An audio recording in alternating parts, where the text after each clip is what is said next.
Suzanne Morphew allegedly went missing from her home in Colorado this past Mother's Day.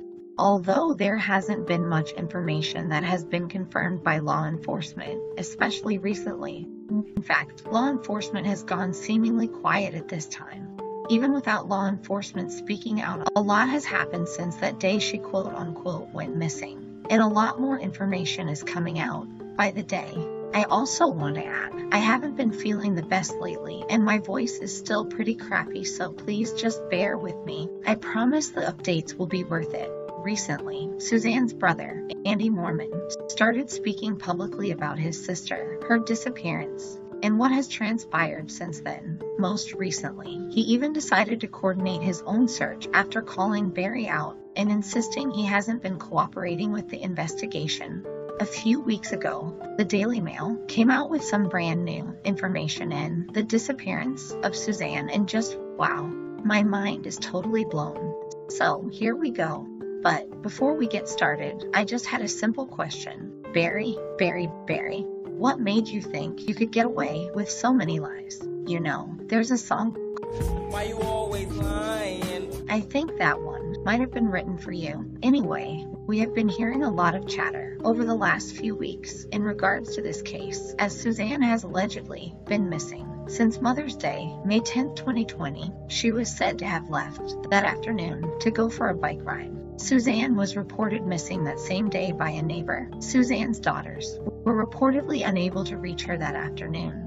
It's not exactly clear at this time who called the neighbor, whether it was the girls or Barry himself. I guess it depends on which version of events you've heard. Anyway, later that evening, her bike was said to have been found, not far from the Morphew's $1.5 million home, although it's been said by a few sources that Suzanne might have actually disappeared the day before. These sources are saying Suzanne was on the phone with a friend when that phone call was abruptly cut short.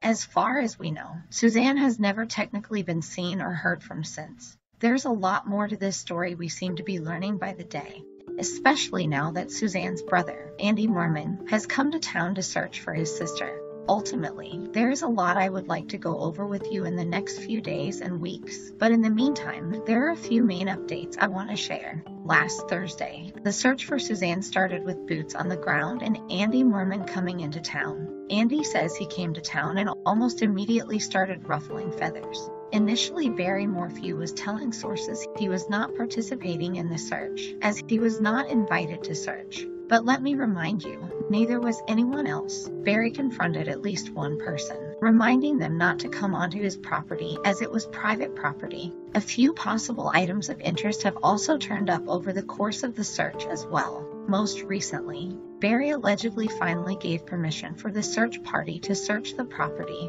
as he wouldn't allow this before. At some point, there were a few hits by dogs on other property during this search. It was mentioned at one point a warrant may have been in the works and this property may have been guarded after it was found. Come to find out, initially Barry was allowing search dogs on his Puma Path property. Now, sometime, multiple sources are coming out saying the FBI has taken over the search at potentially another property. This property is in fact owned by Barry Morphew, per the Daily Mail, Web Sleuths, and more. The FBI is said to currently be at the property digging as we speak. It's also important to note it's being said this is not a passive hit by the dogs, but rather a direct hit. It's also being said the dog or dogs that made the hit this time are not the same dogs that were used prior.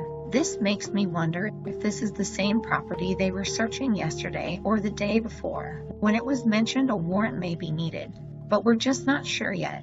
Now, I did some digging after finding this out, and I came across a property Barry Morphew allegedly purchased on June 25th of this year, just 15 days after it is alleged Suzanne went missing. Records from Chaffee County confirm Barry is the only person on this property deed, in which he paid $165,000 for. This property is on Longhorn Drive.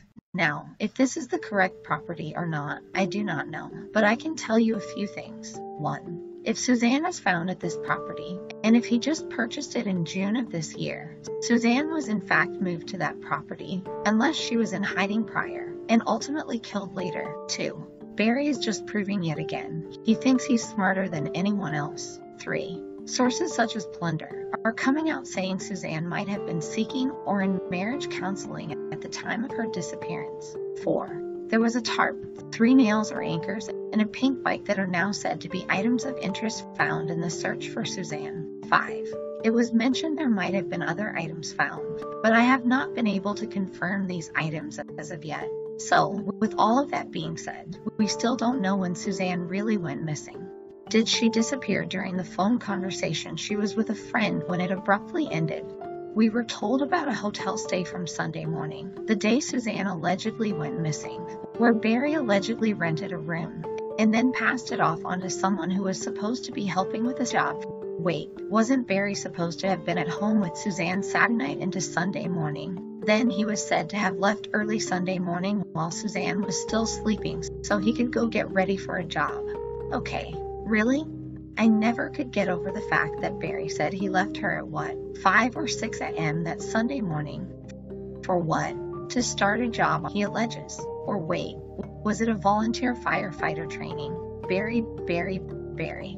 You might want to get your story straight at some point. Regardless, the CBI, FBI, etc. are definitely on to whoever and whatever happened to Suzanne. It's absolutely amazing what can happen when a community comes together to help a family find their loved ones. I hope we find out more information soon, and I will be back with a way more detailed episode on the most recent updates on Suzanne's disappearance shortly. As always, our hearts and prayers are with Suzanne as well as her family and friends, in addition to those who have come together to search for her these past few days. Thanks for tuning in, and we'll see you next time.